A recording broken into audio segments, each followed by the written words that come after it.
Là, on va voir quelques séries des œuvres de la Karma Kali Sexual Dream and Paradox de 2022. Là, on voit une vulve avec des patterns. Je vous parlais de l'Égypte. J'ai imprimé une déesse égyptienne qui s'appelle Isis.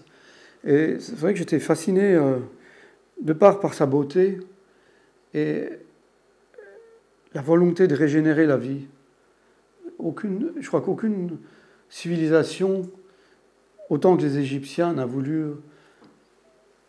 régénérer la vie, rassembler Osiris qui était coupé en morceaux et l'a rassemblé et l'a remis. C'est un peu l'idée christique de la régénération après la mort, mais c'est d'une beauté incroyable et la géométrie est fabuleuse aussi. Ça, c'est une image érotique avec des textes aussi.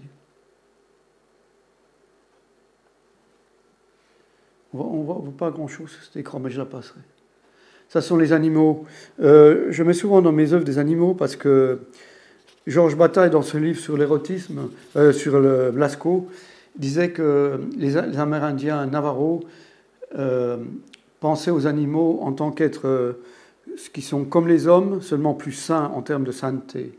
Et il se trouve que pour avoir vécu dans une ferme avec des chevaux, c'est vrai que les animaux ont cette espèce de sainteté et de présence que beaucoup d'êtres humains ont perdu aujourd'hui. Là, je vais vous lire un petit texte sur les paroles du Bouddha, parce que c'est important. C'est d'un livre qui s'appelle « Le silence foudroyant, le sutra du diamant » par Thich Nhat Hanh. La nature sans apparence des apparences. Ça peut sembler un peu compliqué, mais je vais vous lire ça, vous comprendrez très, très justement de quoi il s'agit. Lorsque le Bouddha voit une rose, la reconnaît-il en tant que rose de la même façon que nous? Bien sûr. Mais avant de dire que la rose est une rose, le Bouddha a vu que la rose n'était pas une rose. Il a vu qu'elle était composée d'éléments de non-rose et qu'il n'existait nulle démarcation claire entre la rose et ces éléments de non-rose. Lorsque nous percevons les choses, nous utilisons d'ordinaire l'épée de la conceptualisation pour découper la réalité en pièces. Cela est A, et A ne peut être B, ni C, ni D.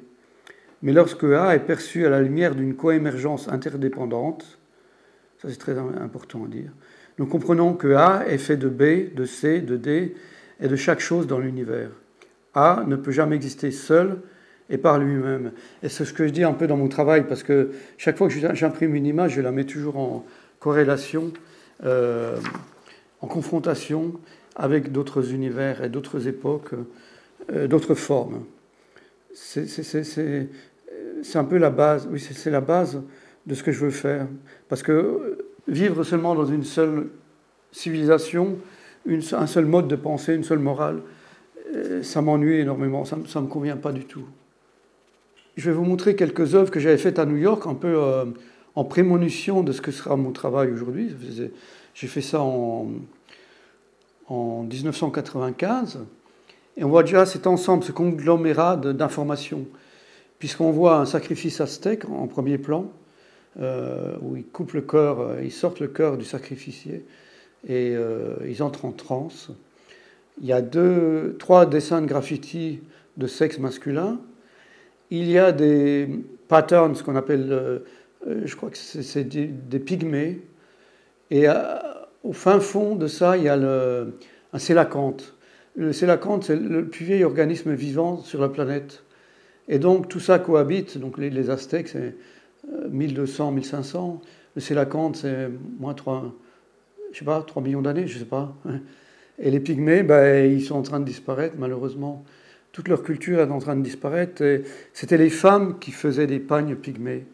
Les femmes qui étaient en connexion avec le cosmos. Et ici, dans cette galerie-ci, on verra le demi-papier qui est à l'entrée. Et puis ça montre exactement, c'était fait en 2001, juste après le 11 septembre. Ça montre aussi un ensemble de choses. En partant de la droite vers le bas, c'est un dessin un peu mystique. Après, on voit une vulve. Après, sur la gauche, on voit un dessin un peu arabisant. Après, il y a un dieu grec qui se masturbe après une tête de cheval, un crâne de cheval, après une poupée égyptienne qui est au Louvre et dans laquelle ils ont mis des aiguilles. C'était un objet fétiche pour se jurer l'amour éternel et ça devait être enveloppé dans une feuille de plomb, des formules magiques pour s'assurer l'amour éternel de la femme ou de l'homme qu'on aime, et ça devait être enterré avec quelqu'un qui était mort d'une mort violente. Donc c'est incroyable. Et puis après, il y a 2 éléphants qui sont d'origine hindoue. Il y a un pattern qui est du Moyen-Âge. Au-dessus, il y a un dessin de sexe également. Il y a un moucharabier.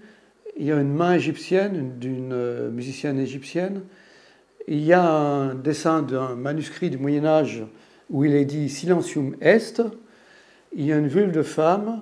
Il y a un petit ange que j'ai imprimé sur Wall Street Journal, le Dow Jones. C'est la bourse. Et j'ai mis ce petit ange que j'ai trouvé dans la rue sur la bourse, en opposition avec la bourse qui nous détruit complètement. Et il y a ce petit ange qui arrive, qui peut éventuellement nous sauver. Et après, il y a un dessin du paradis. Bon, j'en discuterai plus amplement. Et ici, c'est aussi une œuvre qui est exposée dans cette galerie. C'est la mémoire d'une transe chamanique dont j'ai fait l'expérience à New York. Et dans cette transe, j'ai rencontré... Dans la plupart des transes, on décède, on meurt, et on devient squelette.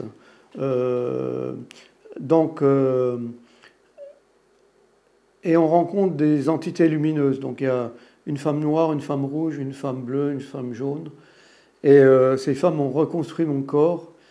Et on entre dans la lumière. La lumière était verte. Donc voilà, c'est un peu une mémoire d'une transe chamanique.